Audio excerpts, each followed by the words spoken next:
Noon, gusto ko mga friends, Kaliyo, Kasurwait, nagbabalik at another home video vlog na naman tayo. At share ko lang sa inyo yung aking budget friendly na helmet bag. Actually, binilang ko lang itong helmet ko na bago na in-upload ko previously.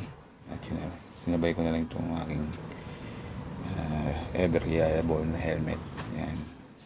Ito pang deliver, pang daily errands lang.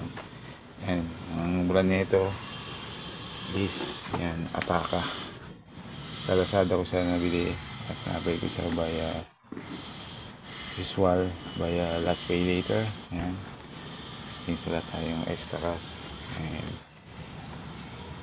nakakalog naman tayo to last pay later. At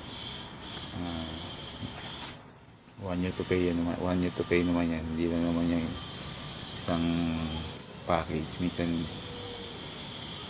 maabot ng 1.5 yung in-order ko, then 1 year to pay siya. Medyo madali naman bayaran. Ito yung previous, yung latest helmet ko na budget friendly na helmet na may double lens sa kasang visor, yung AXK.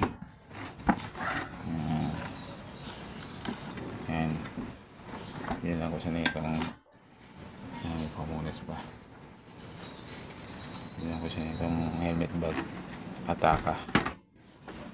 Yan, dual lens siya, isang clear sa katong purple o violet ba yan. Yan, black red. Okay naman siya, nagamit ko ng pagbiyahe ko sa Valenzuela. Yung ito pa naka-stay yung aking mga magulang na nagpapadala sa kanilang mga sakit. Yan, helmet bag. At okay naman yung kanya string. Yan, matibay naman. At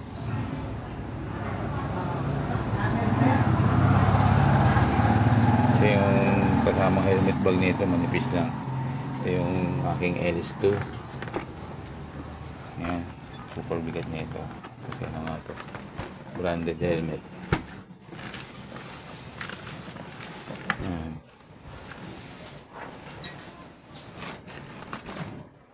talaga itong helmet ko na yan. At imiss ko na mag motovlog, sana makabalik tayo sa pagmamotovlog once na makuha ko yung aking GoPro. Yan, nasa mabuting kamay naman siya at hopefully makuha natin. Medyo nagipit tayo. LS2 Stream Evo.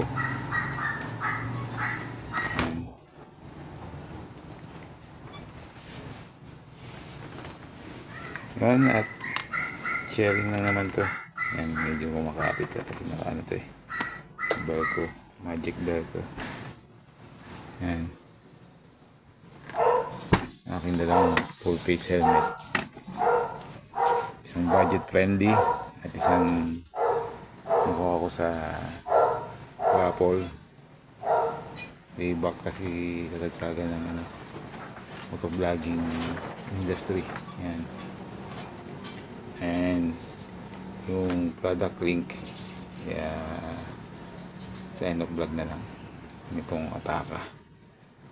Currently out of stock siya per checking, pero ilagay ko na rin kung sakali add nyo na lang sa wishlist. At maraming salamat sa pagdalaw ninyo sa mga aking mga subscriber, and maraming salamat. Budget friendly yan. Usually yung mga branded naman meron naman silang kasama ng helmet bag. Like dito medyo pangit yung helmet bag, kaya binalang ko na lang, sinabayan ko na lang din kasi yung helmet bag nito ingatan ko baka mawala, kaya binalang ko lang siya din nito.